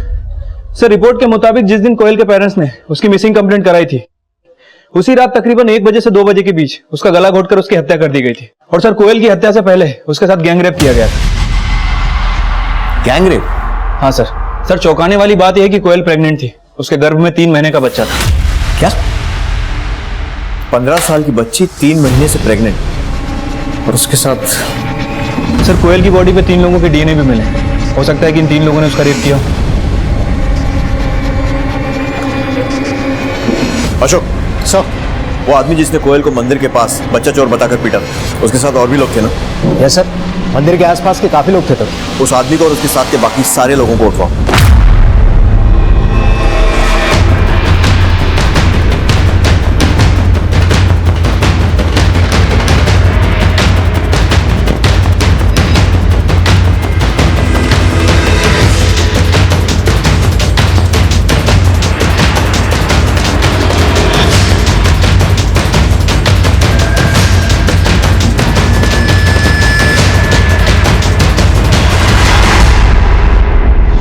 कोयल का एक लंबे समय से शारीरिक शोषण हो रहा था और चौंकाने वाली बात यह थी कि महज 15 वर्षीय कोयल की हत्या के वक्त उसके गर्भ में 3 महीने का बच्चा था और 3 महीने पहले ही उसके माता पिता ने उससे पीछा छुड़ाने की कोशिश की थी। हालांकि 2 दिन बाद उन्होंने अपनी भूल का पश्चाताप कर लिया था। लेकिन क्या कोयल के माता पिता इस राज से परिचित थे कि कोयल गर्भवती थी? क्या कोयल प्रेग्नेंट थी? ये आप क्या कह रहे हैं सर? वही कह रहे हैं जो सामने आया है। सर हम तो कभी कल्पना भी नहीं कर सकते कि कोयल के साथ ये सब। साहब हम सच बोल रहे हैं, हमने कुछ नहीं किया। क्या किया है और क्या नहीं वो तुम्हारी डीएनए रिपोर्ट से पता चल जाएगा। अशोक रुकना नहीं जब तक सच ना बोले। साहब हमने कुछ नहीं किया साहब। केशव जी, कोयल सिर्फ 3 महीने प्रेग्नेंट ही नहीं थी, बल्कि उसकी रिपोर्ट के हिसाब से लंबे टाइम से उसके साथ शारीरिक शोषण हो रहा था। जिस किसी ने भी ये किया है ना, आप उसे छोड़ना मत। छोड़ेंगे तो हम किसी को भी नहीं। फिलहाल ये बताइए कि आपके आस पड़ोस या मोहल्ले में कोई ऐसा था जिसकी कोयल पर बुरी नजर हो?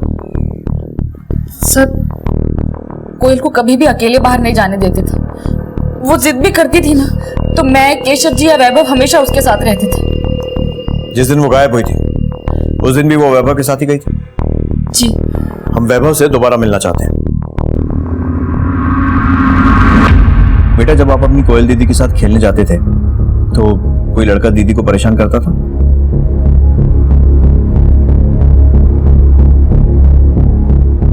अंकल, कोयल दीदी को फुटबॉल खेलना अच्छा नहीं लगता था, और जब मैं अपने फ्रेंड्स के साथ फुटबॉल खेलता था तो दीदी मिट्टी पर ड्राइंग बनाती थी। फिर दीदी की दोस्ती बग्गा अंकल से हो गई। वो उनकी हर बात समझते थे, इशारे में बात करते थे तो दीदी बहुत हंसती थी। ये बग्गा कौन? हमारे पास के मोहल्ले में रहता था। तो बेटा आपकी दीदी की बग्गा अंकल से बहुत अच्छी दोस्ती हो गई थी? हाँ अंकल, वो उन्हें बहुत पसंद करती थी, क्योंकि वो उन लड़कों को मना करते थे दीदी को परेशान करने से। किन लड़कों को?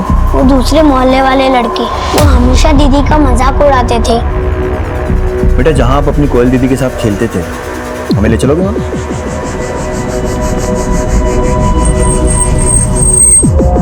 अंकल, मैं यहाँ अपने फ्रेंड्स के साथ खेलता था और दीदी वहाँ ड्राइंग बनाती थी। बेटा, जिस दिन आपकी कोयल दीदी खोई थी उस दिन यहाँ ग्राउंड में बग्गा अंकल या फिर वो लड़के थे? क्या वो बेटा?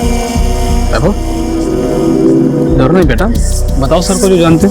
आप गुस्सा तो नहीं होंगे ना? नहीं बेटा, गुस्सा नहीं होऊंगा। पापा, मैंने उस दिन आपसे झूठ कहा था। उस दिन जब मैं और दीदी शॉप पे जा रहे थे तो मैं यहाँ अपने फ्रेंड्स के साथ खेलने लग गया था और दीदी बोर हो रही थी।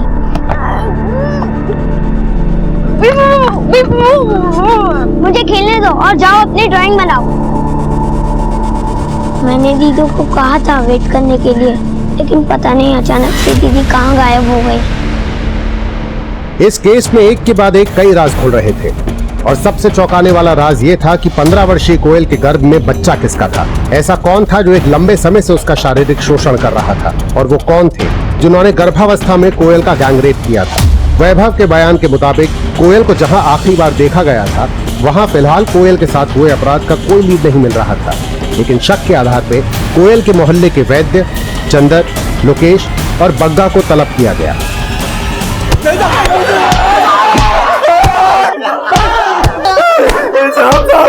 सर हम मानते हैं कि कोयल पर हमारी बुरी नजर थी, लेकिन सर बग्गा ने हमें कभी भी उसके ऊपर चांस नहीं मारने दिया सर। कोयल को तूने ही प्रेग्नेंट किया है ना? आप गलत समझ रहे हैं साहब। और तू क्या समझ रहा था कोयल को? बात करते करते प्यार करने लगा था साहब वो छोटी बच्ची थी। फिर भी तो छोड़ा नहीं ना उसे। कितने टाइम से मोलेस्ट कर रहा है? अब मैंने ऐसा कुछ भी नहीं किया साहब। ये जरूर चंद्र, लोकेश और वैद्य की करतूत है साहब। हो सकता है कि तूने कोयल को प्रेग्नेंट किया और उन लोगों ने उसके साथ गैंगरेप। जब तक तुम सबके सब सच नहीं बोल देते ना, एक को भी नहीं छोड़ूंगा मैं। इसको तब तक तोड़ते रहना जब तक ये सच नहीं बोलता है। साहब मैंने कुछ नहीं किया साहब। साहब मैंने कुछ नहीं किया साहब। विजय सब भीट है, आसानी से मुंह नहीं खोलने वाला। ऐसा करो, सबका डीएनए टेस्ट करवाओ, पता चल जाएगा कि कोयल के पेट में किसका बच्चा है और किसने उसका रेप किया। ठीक है सर।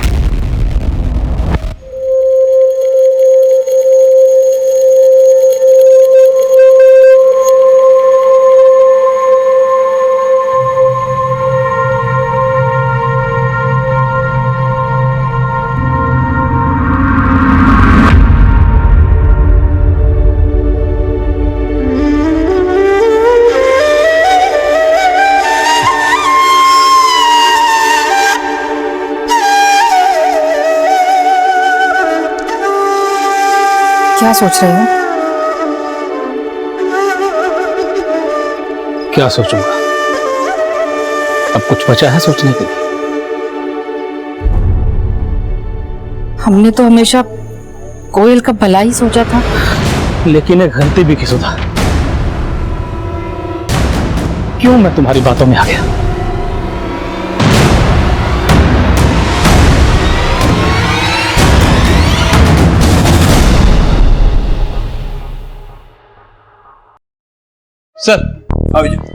सर पराग शाह के बारे में एक इंफॉर्मेशन मिली। सर उसे एक मंदिर के आसपास देखा गया है, जहां वो डोनेशन के लिए उस फैमिली से मिल रहा है जिनके बच्चे शारीरिक या मानसिक रूप से विकलांग है। जहां वो देखा गया, अगर वहां पूछताछ की तो वो अलर्ट हो जाएगा। उस एरिया पर नजर बनाए रखो और जैसे ही दिखाई देता है अरेस्ट कर लो उसे। ठीक है सर।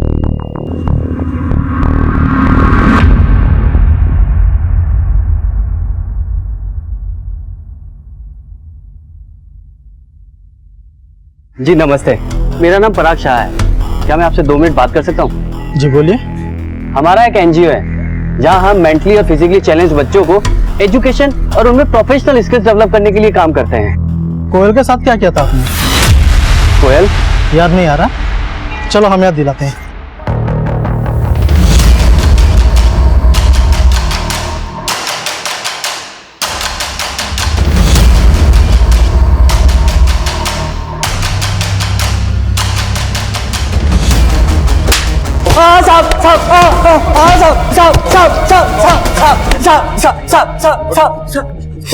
मैं मानता हूँ कि मैं लोगों को चीट करता था और मैंने कोयल के फादर से कोयल का एडमिशन करवाने के लिए 10,000 निकलवा लिए थे, लेकिन कोयल के साथ मैंने कुछ नहीं किया साहब। तूने कोयल के पिता से 10,000 लिए थे? हाँ सर। क्या कहा था उनसे? मैंने उन्हें कोयल का डॉक्यूमेंटेशन करने के लिए कहा, उसका एडॉप्शन सर्टिफिकेट और मेडिकल रिपोर्ट मांगी। सोचा डॉक्यूमेंट के साथ कुछ और पैसे ऐड सकता हूँ। और उसके बाद? साहब उसके बाद वो मुझे टालने लगे। नमस्ते केशव जी, वो कोयल की मेडिकल रिपोर्ट आ गई। पराग जी, अब हमें अपनी बेटी कोयल का एडमिशन वहां नहीं करवाना है, और वो जो हमने आपको 10,000 रुपए दिए थे वो भी लौटा दीजिए। साहब मुझे लगा उनको मुझ पे शक हो गया है, इसलिए मैंने जो नंबर उनको दिया था वो मैंने बंद कर दिया, ताकि दोबारा वो फोन करके मुझसे 10,000 रुपए ना मांगने लगे। इसके अलावा साहब मैंने कुछ नहीं किया। साहब मैंने कुछ नहीं किया। सर कहीं ऐसा तो नहीं कि कोयल की मेडिकल रिपोर्ट से कोयल के पेरेंट्स को उसकी प्रेगनेंसी के बारे में पता चल गया, इसी वजह से वो लोग पराग को अवॉइड कर रहे हैं? हो सकता है। पता करो कि कोयल के पेरेंट्स ने उसका मेडिकल टेस्ट करवाया था और इस पराग का भी डीएनए टेस्ट करवाओ। हो सकता है ये भी कुछ छुपा रहा हो। ठीक है सर। कोयल के गैंगरेप और हत्या में पराग की भूमिका और भागीदारी का पता लगाया जा रहा था, लेकिन यह पता लग चुका था कि कोयल के पेरेंट्स ने उसकी हत्या से 1 महीने पहले उसका मेडिकल टेस्ट करवाया था।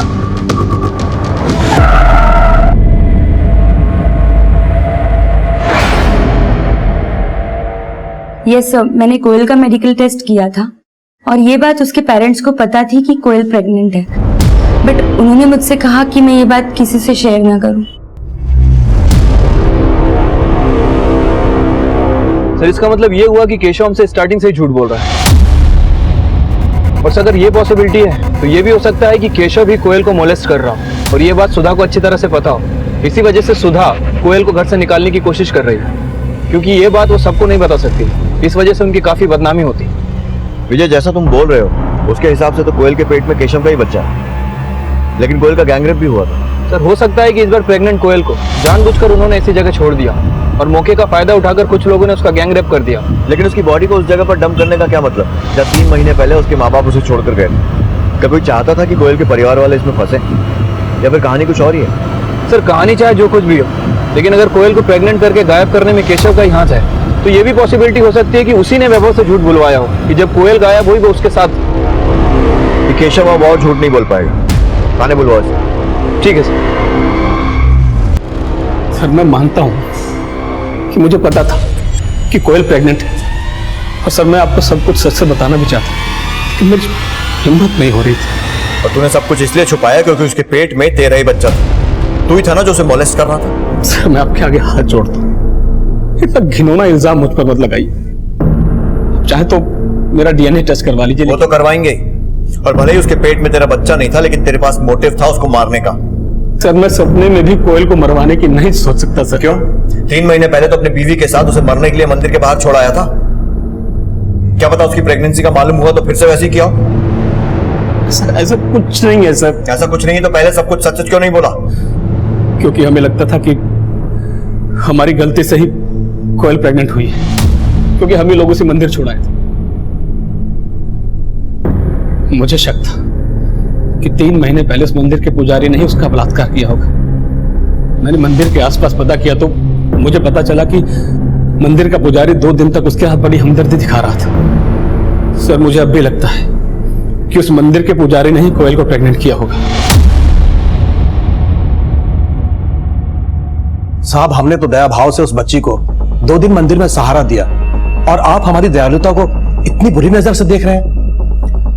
आप पर शक कोयल के पिता ने जताया है, और वैसे भी जब आपने कुछ किया नहीं है तो फिर डीएनए टेस्ट करवाने में प्रॉब्लम क्या है? वासना इंसानी मानसिकता की दुर्बलता है, और जब वो घिनौना रूप अख्तियार करती है तो कोयल जैसी बच्चियां सबसे ज्यादा सुरक्षित होती हैं। कोयल के साथ जो कुछ भी गुजरा था वो बहुत ही दिल दहला देने वाला था, लेकिन उसको इंसाफ दिलवाने के लिए पुलिस कोई कसर नहीं छोड़ रही थी। शक के दायरे में आए हर शख्स का डीएनए लिया जा रहा था, लेकिन परिणाम अब भी शून्य थे। सर कोयल के पिता के साथ साथ जितने भी लोगों के डीएनए सैंपल हमने लिए हैं सर, उनमें से किसी का भी डीएनए कोयल के पेट में जो बच्चा है उससे मैच नहीं करता है, और ना ही उन 3 डीएनए से मैच करता है जो रेप के बाद कोयल की बॉडी पर हमें मिले थे। लेकिन सर डॉक्टर के मुताबिक उन 3 डीएनए में से किसी एक का डीएनए कोयल के पेट में जो बच्चा है उससे मैच करता है। मतलब जिस आदमी ने कोयल को प्रेग्नेंट किया था उसी ने 2 और आदमियों के साथ मिलकर उसका गैंगरेप किया। विजय, हमने कोयल के पिता के साथ साथ बाहरी एंगल को भी अच्छे से इन्वेस्टिगेट किया, लेकिन कुछ हाथ नहीं लगा। कहीं ऐसा तो नहीं है कि कोयल का रेपिस्ट उसका कोई ऐसा रिश्तेदार है जिसका उसके घर में आना जाना हो? कोयल के माँ बाप से पता करो कि ऐसे कौन कौन लोग थे और उनमें से किसका इस कांड में हाथ हो सकता है। ठीक है सर।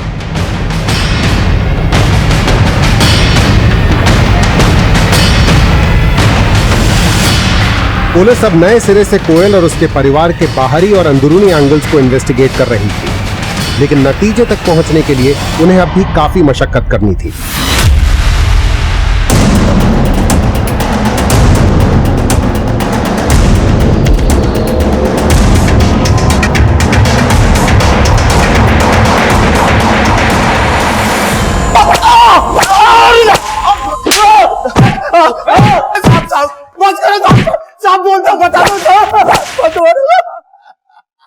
सब बता दो साहब, उसका रेप किया हम लोग ने, मगर उसके पेट में जो बच्चा था वो पंकज का था, हमारा नहीं था साहब। बता, कब से मोलेस्ट कर रहा था कोयल को? सर, कोयल जैसे जैसे बड़ी हो रही थी मेरा मन उस पर फिसल रहा था, लेकिन सर मैं हमेशा खुद पे कंट्रोल कर लेता था। लेकिन जब मुझे पता चला कि दीदी उसे 2 दिन मंदिर छोड़ के आई है, तब मुझे लगा कि दीदी को भी उसकी पड़ी नहीं है, और इसी बात का फायदा उठा के मैंने एक दिन सब घर वालों को बाहर भेज दिया, और उसी दिन उसके साथ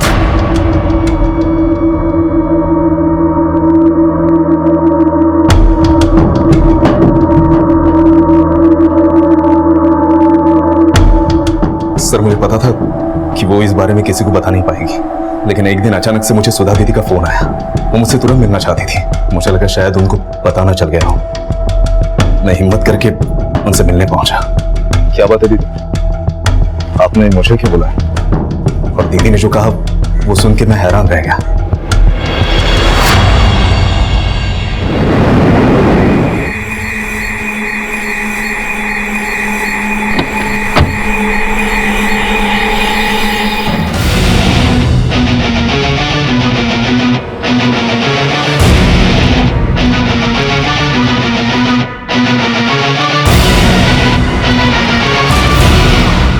3 महीने पहले मैंने जो कुछ भी किया उसका पश्चाताप मैं कोयल को वापस लाकर कर चुकी थी। लेकिन जब मुझे पता चला कि कोयल प्रेग्नेंट है, मुझे कुछ समझ नहीं आया कि क्या करूं। सोचा कि उसका अबॉर्शन करा दूं। दिल्ली के एक अस्पताल भी लेकर गई, लेकिन वहां डॉक्टर बोली कि उसका अबॉर्शन होना नामुमकिन है, और ऐसे में उसका अबॉर्शन नहीं होता तो कोयल के साथ साथ उसका बच्चा भी। मैं हार गई थी सर। कोयल की वजह से वैभव और गुंजन की जिंदगी बर्बाद नहीं होने देना चाहती थी। अब मैंने पंकज को कोयल को मारने को नहीं कहा। मैंने बस इतना कहा था कि किसी ऐसी जगह छोड़ा जहां से वो कभी वापस ना आ सके। बहुत भरोसा था ना तुम्हें पंकज पर, है ना? तो फिर तुम्हें यह भी पता होगा कि कोयल के पेट में पंकज का ही बच्चा था। क्या? कोयल के पेट में पंकज का बच्चा? दीदी को पता नहीं था कि कोयल को मैंने ही प्रेग्नेंट किया था, और उन्होंने मुझे कोयल को मारने के लिए भी नहीं बोला था। लेकिन मैंने सोचा अगर उसे कहीं छोड़ के ही आना है तो उसके साथ। दीदी ने बोला था कोयल विभू के साथ बाहर गई थी। विभू खेल रहा था और मैंने कोयल को ग्राउंड के बाहर से अकेले आते हुए देखा।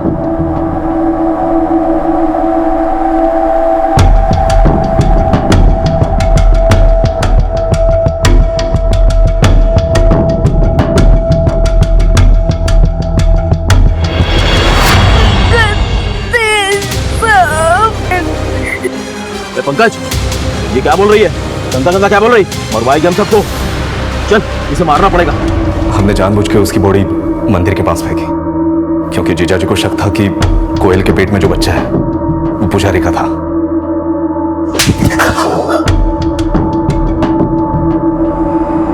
सर, मुझे सच में नहीं पता था कि पंकज कोयल को जान से मार देगा।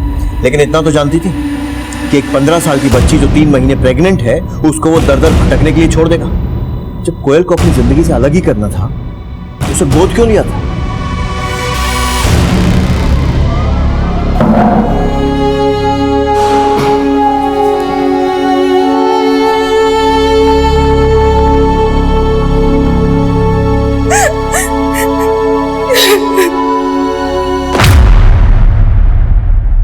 केशव जी, हमने तो सोचा था कि कोयल को गोद लेके उसको दुनिया की सारी खुशियां देंगे, लेकिन ये सब सुबह करनी चाहे भली हो या बुरी, लेकिन उस करनी के नीचे दस्तखत हमेशा हमारे ही होते हैं।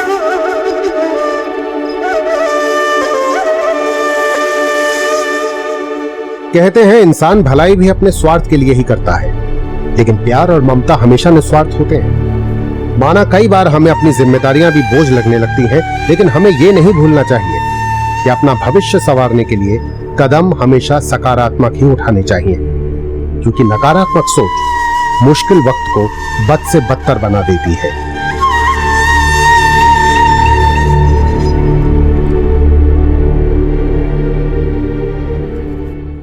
क्राइम पेट्रोल के ऐसे ही मजेदार एपिसोड्स देखने के लिए हमारे चैनल को सब्सक्राइब करें